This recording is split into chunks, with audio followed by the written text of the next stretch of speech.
Chapter 6. As Pip walked towards the door, Pigface stepped aside to let him pass. He was grinning. Robberies weren't always this easy. Pip noticed that Pigface and the Weasel had relaxed. They stopped giving the robbery their full attention. They were already imagining what they were going to do when they got back to London and how they would spend their share of cash. That was their second mistake. Pip paused for a moment by the door. He looked to his left. Propped up against the wall was a slim, smooth piece of wood. It looked like a walking stick or a broom handle. In fact, it was a stave, used by students in place of a sword. When an apprentice was learning new techniques, he wouldn't fight with a real sword, not if he wanted to keep all his fingers. Pigface and the Weasel were so calm and confident that they didn't bother watching Pip very closely. Neither of them noticed him stretching out his right hand and gripping the top of the stave. Before anyone had time to react, Pip twirled around, swinging his arm with great force, and thwacked the stave into the back of the Weasel's knees. "Ah!" cried Weasel, dropping his sword and falling forward, his face creased with pain. That's what Samuel had been waiting for.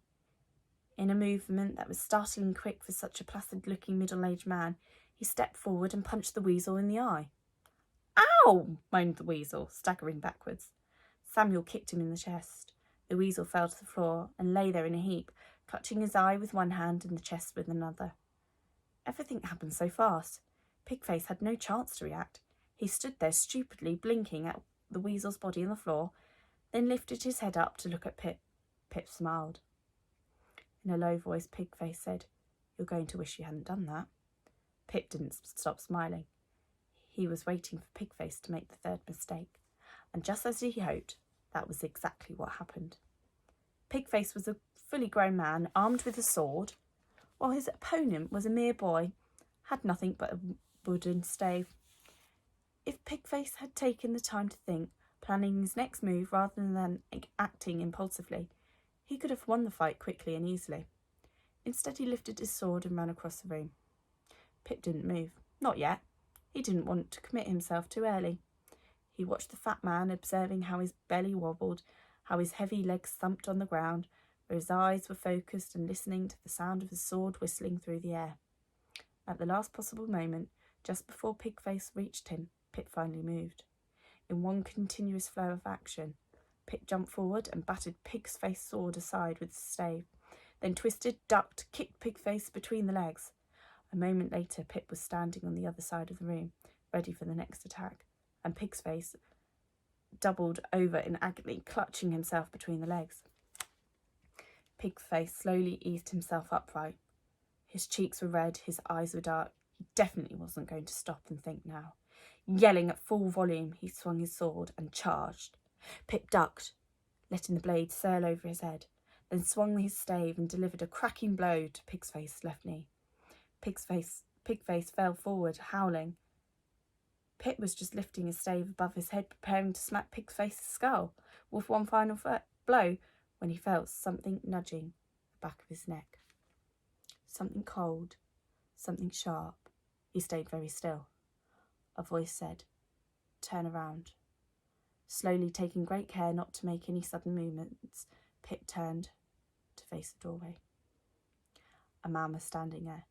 He had a scar on his left cheek running all the way from the corner of his mouth to the tip of the ear. He was holding a long sword outstretched in his right hand, the sharpened point just a few inches from Pip's neck. "Drop it," said the man with the scar. Pip glanced across the workshop. Samuel was standing over the Weasel with an axe. Tit for tat. If the man with the scar sunk his sword into Pip, Samuel would chop off the Weasel's head. As the Bible said, an eye for an eye, a tooth for a tooth. Both of them would die, Pip and the Weasel, and no one would get what they wanted. In all his imaginary fights, Pip had never been confronted by a situation like this. He didn't know what to do. Should he surrender? Or maybe he should carry on fighting? He was young and quick.